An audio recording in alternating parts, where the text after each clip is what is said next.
اللہ کے محبوب سرور کائنات صلی اللہ تعالی علیہ وسلم جب دنیا میں تشریف لے کے آئے، پیدائش کے 40 سال کے بعد نبوت کا اعلان کیا اور کہا کہ کہو لا الہ الا اللہ محمد رسول اللہ۔ لوگوں نے کہا لا الہ الا اللہ محمد رسول اللہ۔ پھر جب 63 سال میرے نبی اس دنیا میں باحیات رہے، 63 سال کے بعد جب نبی کی ظاہری زندگی وفات پائی، اب اس دین کو سنبھالنے کے لیے خلیفہ بنے، جسے آپ کہتے ہیں خلفائے راشدین۔ 4 خلفاء۔ نمبر 1 خلفائے راشدین وہ حضرت ابو بکر صدیق، دوسرے خلیفہ حضرت عمر فاروق، تیسرے خلیفہ حضرت عثمان غنی، چوتھے خلیفہ حضرت مولا علی شیر خدا۔ یہ 4 خلفائے راشدین ہیں۔ جب میرے آقا اس دنیا سے پردہ کر گئے تو آپ اس دین کو، جس دین کو اللہ کے محبوب نے اس دنیا میں پھیلایا تھا، جس دین کو اللہ کے محبوب نے اس دنیا میں پھیلایا، اب اس دین کو آگے بڑھانے کے لیے حضرت ابو بکر صدیق نبی کے جانشین بن گئے۔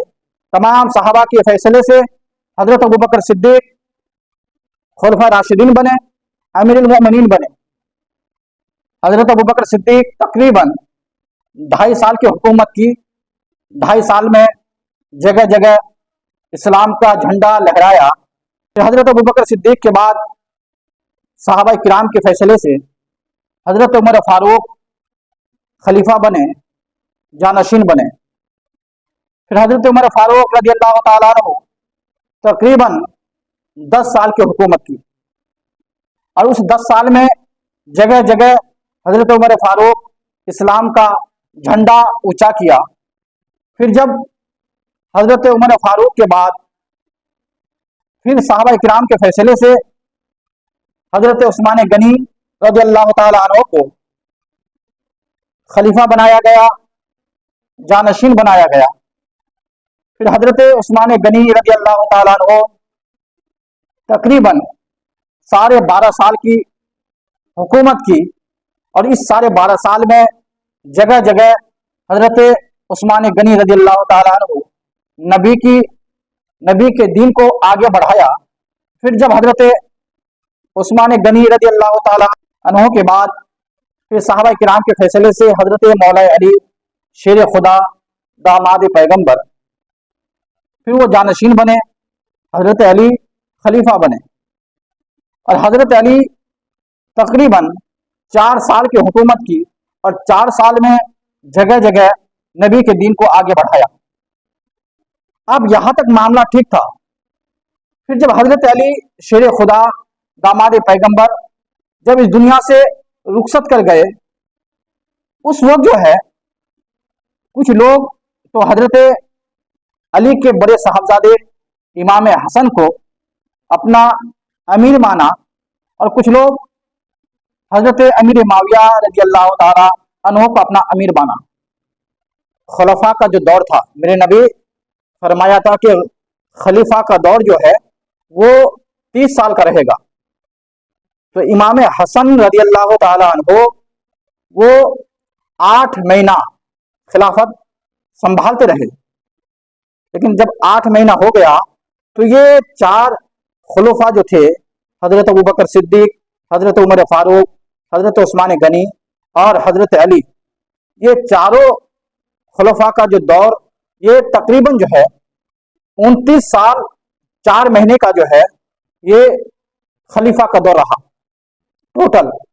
ہو سکتا ہے بتانے میں آگے پیچھے ہوا ہو، لیکن تقریباً 29 سال 4 مہینے کا خلیفہ یہ چاروں خلفاء راشدین حکومت کیے، اور 8 مہینہ جو ہے امام حسن وہ حکومت کیے۔ تو اب کتنا ہو گیا؟ 30 سال۔ اور میرے نبی فرمایا تھا کہ میرے بعد 30 سال کا جو ہے یہ خلیفہ کا دور رہے گا۔ پھر حضرت امام حسن رضی اللہ تعالی عنہ وہ 8 مہینہ حکومت کرنے کے بعد حضرت امام حسن سوچنے لگے کہ ایک میار میں 2 تلوار کا کیا کام۔ اور मेरे नबी जब इमाम हसन छोटे थे उस वक्त मेरे नबी फरमाया था कि ये मेरा नवासा दो बड़ी बड़ी जमातों को जो है ये सुलह करेगा। तो इमाम हसन हजरत अमीर माविया रजी अल्लाह ताला अन्हु के पास पहुंचते हैं। तो कुछ शराइत के साथ इमाम हसन ने अपने खिलाफत को हजरत अमीर माविया के सुपुर्द कर दिया। अब जो है हजरत अमीर माविया रजी अल्लाह ताला अन्हु वो तकरीबन 20 साल की हुकूमत की, 40 हिजरी से 60 हिजरी तक हजरत अमीर माविया रजी अल्लाह ताला अन्हु हुकूमत किए।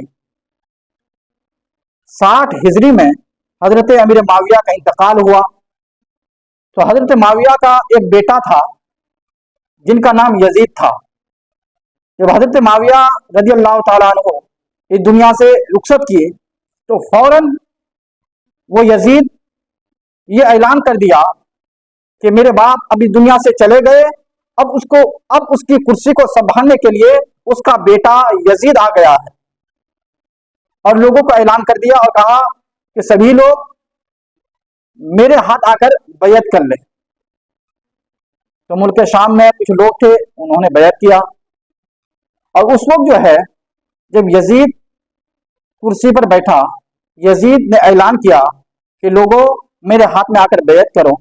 उस वक्त मदीने में इमाम हुसैन रजी अल्लाह ताला अन्हु मौजूद थे और भी बड़े बड़े सहाबी वहां मौजूद थे, नबी के घर वाले वहां मौजूद थे। लेकिन जब उसने ऐलान किया तो एक खत लिखा मदीने के गवर्नर को। और उस वक्त मदीने का जो गवर्नर था वो वलीद बिन उकबा था। उस मदीने के गवर्नर को कहा, अय मदीने के गवर्नर वलीद बिन उकबा, मेरे बाप अमीर माविया का इंतकाल हो गया है और उनकी कुर्सी को संभालने के लिए और उनके जानशीन उनका बेटा यजीद बैठा है। आप मदीने में ऐलान कर दे कि सब लोग यजीद के हाथ में आकर बैयत कर ले। और ये भी लिख दिया था कि खासकर जो नबी के घराने के नबी का नवासा इमाम हुसैन को जाकर कह देना कि वो मेरे हाथ आकर बैयत कर ले। इतना कहा तो जब ये खत वलीद बिन उकबा के पास पहुंचा, वलीद बिन उकबा जो मदीने के गवर्नर थे उन्होंने पढ़ा।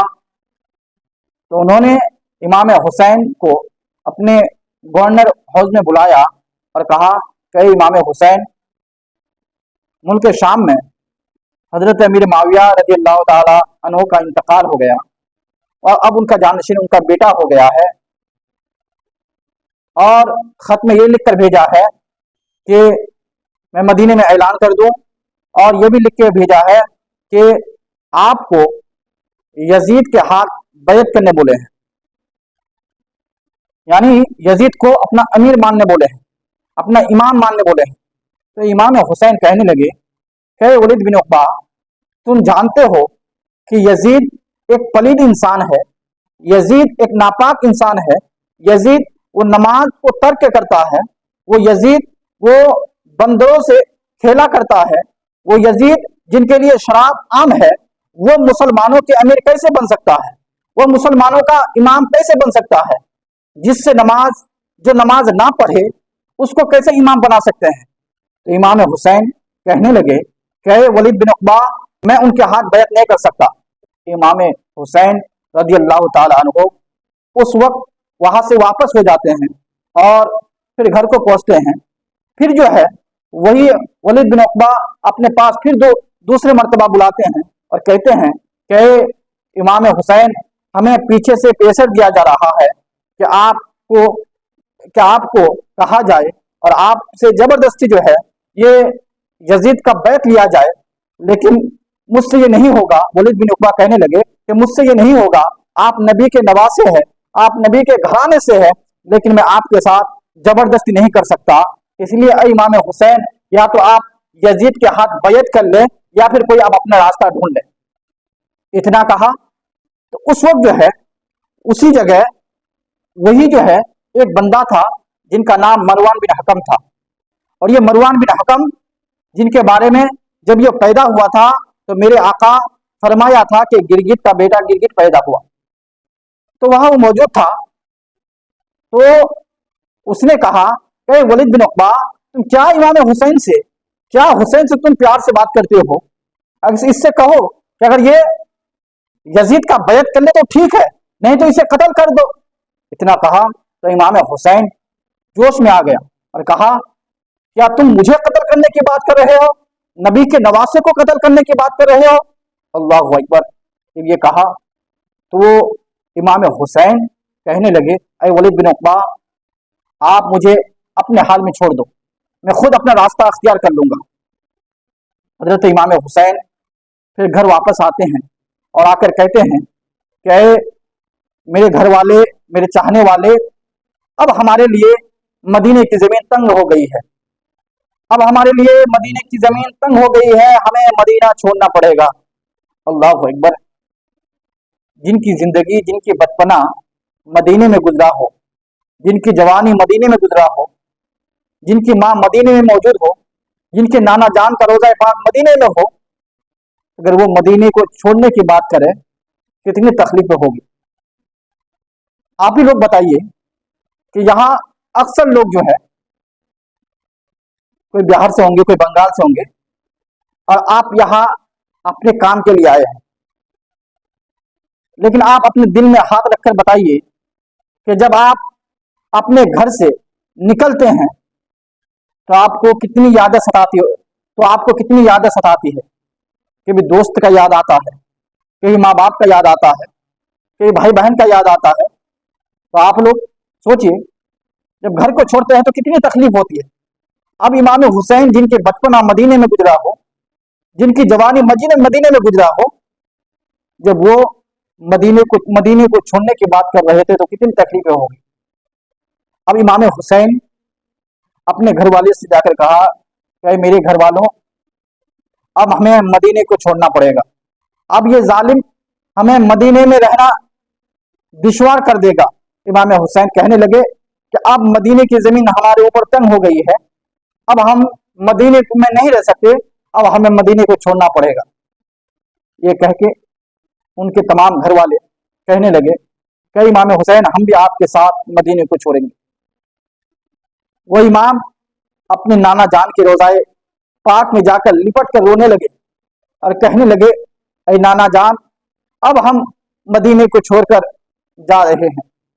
इधर अपने माँ की कब्र अनवर में जाकर लिपट कर रोने लगे, कही मेरी माँ, अब हमें मदीना छोड़ना पड़ रहा है, हम मदीने को छोड़कर जा रहे हैं।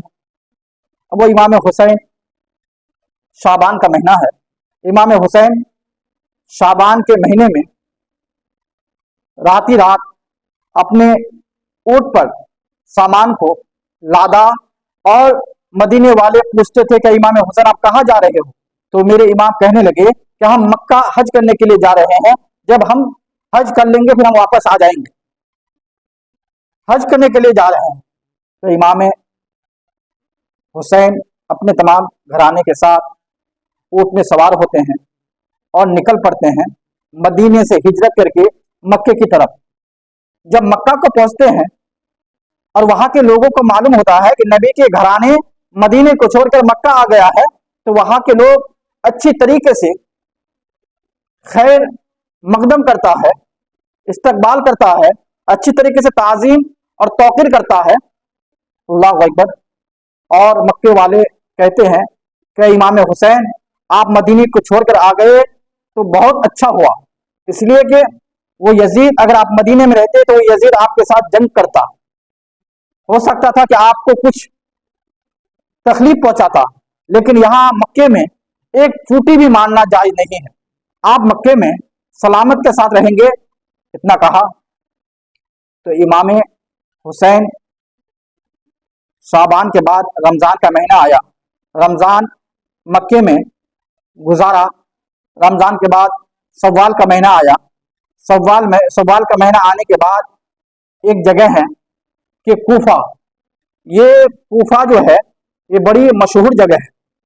अगर किसी के साथ कोई दोगेबाजी करे तो उसे कहा जाता है कि लगता है तुम कूफी हो। तो ये दगेबाज में ये कूफा के लोग मशहूर थे।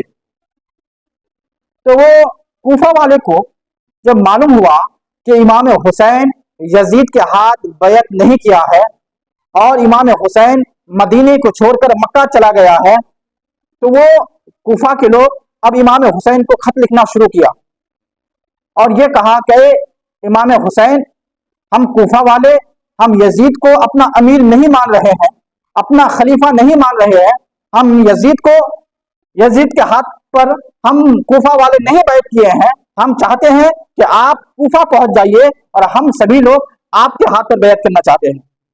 कूफा के लोग ने कहा, इमाम हुसैन आप मक्के छोड़कर आ जाओ, कूफा आ जाओ, और कूफा के लोग आपको अपना अमीर बनाना चाहते हैं और आपके हाथ में बैत करना चाहते हैं।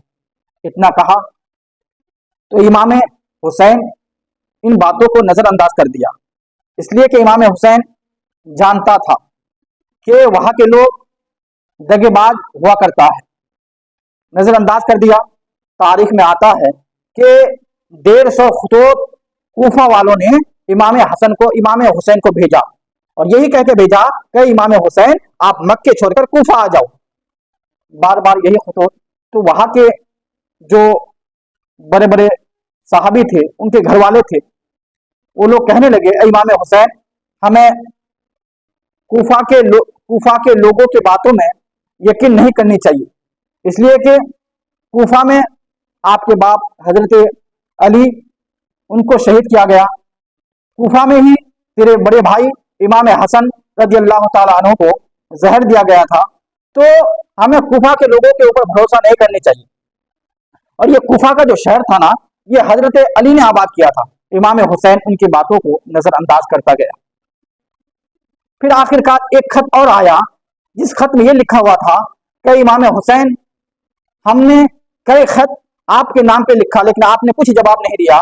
कि इमाम हुसैन, लेकिन आज हमारे पास आप नहीं आ रहे हो, लेकिन जब कल कयामत के दिन अल्लाह हमसे पूछेगा, तेरे नाना जान हमसे पूछेंगे कि तूने यजीद के हाथ बैत क्यों किया था, वो तो एक नापाक इंसान था, तो उस वक्त हम यही कहेंगे कि हमने इमाम हुसैन को अपना अमीर माना था, उसको बुलाया था, लेकिन इमाम हुसैन हमारी बातों को नजरअंदाज कर दिया था, हमारी हिफाजत के लिए वो कूफा नहीं पहुंचा था, इसलिए उस वक्त अल्लाह से हम शिकायत करेंगे, इसलिए हम मजबूरन जो है यजीद के हाथ बैत करना पड़ा।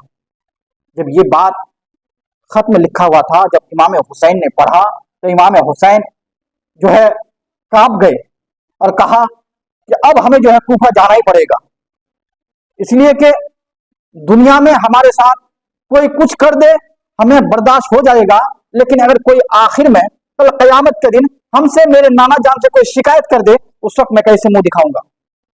इमाम हुसैन जब ये खत पढ़ा कि इमाम, आज अगर तुम हमारे पास नहीं आओगे, हम कूफा वाले यजीद के हाथ पर बैत कर लेंगे और कल कयामत के दिन जब अल्लाह हमसे पूछेगा, तेरे नाना जान हमसे पूछेगा, उस वक्त हम यही कहेंगे कि हम तो अपना अमीर इनको इमाम हुसैन को माना था, लेकिन इमाम हुसैन ने हमारे लिए खलीफा, हमारे अमीर बनने के लिए तैयार नहीं था, इसलिए हम जो है उस यजीद के हाथ पर बैत कर लिए थे। तो इस बात को पढ़ा और कहा, कहे मेरे चाहने वालों, अब हमें मक्का छोड़कर जो है कूफा जाना पड़ेगा। तो वहां के चाहने वाले कहने लगे कि ठीक है, अगर हमें मक्का छोड़ना पड़ेगा तो पहले हम, इमाम हुसैन पहले आप ये कीजिए कि पहले आप जिस पर ज्यादा भरोसा करते हैं, अपने खानदान के लोग जिस पर आप ज्यादा भरोसा करते हैं, उनको पहले आप कूफा भेजिए और उनसे जायजा लीजिए कि वहां का माहौल क्या है, वाकई वो लोग हमारे चाहने वाले हैं या हमें दगाबाजी के लिए बुला रहे हैं। तो इमाम हुसैन वो अपने चचा के लड़के अकील का बेटा मुस्लिम बिन अकील को बुलाया, उस पर इमाम हुसैन भरोसा करते थे, बुलाया और कहा, खैर मुस्लिम बिन अकील, मैं आपको एक काम सुपुर्द करता हूं और काम यह है कि आप कूफा पहुंच जाओ और कूफा पहुंचने के बाद वहां का जायजा लेकर हमें बताओ कि वाकई वहां का माहौल ठीक है, कूफा वाले हमें बार बार बुला रहे हैं, जाकर देखिए कि वहां का माहौल ठीक है या फिर हमें दगेबाजी के लिए बुला रहे हैं। तो मुस्लिम बिन अकील इमाम हुसैन से कहने लगे, अरे मेरे इमाम हुसैन, मेरे जो बेटे हैं इब्राहिम और मोहम्मद, ये दोनों बच्चे मुझसे बड़ी मोहब्बत करते हैं। अगर मैं वहां चला जाऊं तो ये अपनी माँ को परेशान करेगा, इसलिए मैं चाहता हूं कि मैं अपने बेटे को भी अपने साथ ले चलूं। तो इमाम हुसैन ने हुक्म दिया कि ठीक है, तुम भी जाओ, अपने बच्चे को साथ ले जाओ। अब मुस्लिम बिन अकील वो रवाना हुए मक्के से कूफा के लिए अपने दोनों बच्चों के साथ। जब मुस्लिम बिन अकील अपने दोनों बच्चों के साथ कूफा पहुंचे, कूफा पहुंचने के बाद तो कूफा के लोगों ने बड़ी ही ताजीम से नवाजा, बड़ी ही तौकीर से नवाजा और अच्छे से इस्तकबाल किया, और सब लोग यही नारा लगाया, या हुसैन या हुसैन, सब यही नारा लगाया, या अली या अली। सब अहले बैत के चाहने वाले थे। जब मुस्लिम बिन अकील वहां पहुंचे तो बड़ी ही खुश हुए, और वहां का माहौल देखा तो बहुत अच्छा माहौल था, और ये था कि हर कोई नबी के चाहने वाले थे, हर कोई अली के चाहने वाले थे, हर कोई इमाम हुसैन के चाहने वाले थे। और एक ही वक्त में जो है 10,000 लोगों ने मुस्लिम बिन अकील के हाथ इमाम हुसैन के नाम पर बैत लिया। जब नमाज का वक्त हुआ तो कूफा में हजारों की तादाद में मुस्लिम बिन अकील के पीछे लोग नमाज अदा किए, और हर कोई मुस्लिम बिन अकील को चाहने लगे। अब मुस्लिम बिन अकील वो देखे कि यहाँ का माहौल तो बहुत अच्छा है, हर कोई इमाम हुसैन के चाहने वाले हैं, क्यों ना हम इमाम हुसैन को खत लिख दें और ये कह दे कि हुसैन, यहाँ का माहौल बहुत ही अच्छा है, आप मक्का छोड़कर कूफा पहुंच जाओ, कूफा के लिए रवाना हो जाओ। और उस वक्त कूफा का जो गवर्नर था वो यजीद का बैठा हुआ गवर्नर था, नुमान बिन बशीर, वो गवर्नर था, और वो नरम मिजाज का आदमी था। तो वो मुस्लिम बिन अकील को अपने गवर्नर हाउस में बुलाया और कहा कि ये मुस्लिम बिन अकील, आप यहाँ आए हो और हर कोई इमाम हुसैन को चाहने लगा है, अगर यजीद को मालूम हो गया तो यजीद अपने फौज को भेजकर यहाँ का माहौल खराब कर देगा, पता नहीं आपके साथ क्या सुलूक करेगा। तो ये मुस्लिम बिन अकील, आप जो भी करो थोड़ा सोच समझ कर करो। वहां एक बंदा था जो यजीद का चाहने वाला था, उसने जब ये देखा कि मुस्लिम बिन अकील वो कूफा पहुंच चुके हैं और यहाँ का माहौल बहुत अच्छा हो गया है, और हर कोई मुस्लिम बिन अकील के चाहने वाले हैं, हुसैन के चाहने वाले हैं, सब हुसैन का नारा लगा रहे हैं, तो फिर वो यजीद का चाहने वाला मक्कार वो यजीद के पास पहुंचा और यजीद के पास जाकर शिकायत किया, कहे यजीद, तुम यहाँ बैठे हो और कूफा में जो है तेरे खिलाफ जो है लोगों को बहका रहा है, मुस्लिम बिन अकील वो कूफा पहुंच चुके हैं और हर एक को हुसैन के नाम पर बैत करा रहे हैं। जब यजीद ने ये सुना तो अब वहां कुछ लोग बैठे थे, तो कहा कि क्या किया जाए, मीटिंग हुई, कहा क्या किया जाए, कूफा के लिए क्या किया जाए। और कूफा में तो वहां के लोगों ने राय ये दिया कि यजीद, वहां का जो गवर्नर, यजीद आप ये काम कीजिए कि वहां का जो गवर्नर है नुमान बिन बशीर, उसको गवर्नर से हटाया जाए, किसी सख्त इंसान को वहां बैठाया जाए। हजरात मोहतरम, बस आज अपने बयान को यही से खत्म कर रहा हूँ। इंशाअल्लाह कल यहाँ से बयान शुरू होगा, कल सभी लोग अपने टाइम में आकर हाजिर हो जाए, और अपनी गुफ्तगू यही से खत्म कर रहा हूँ। वमा अलैना इल्लल बलाग। अस्सलामु अलैकुम व रहमतुल्लाहि व बरकातहू।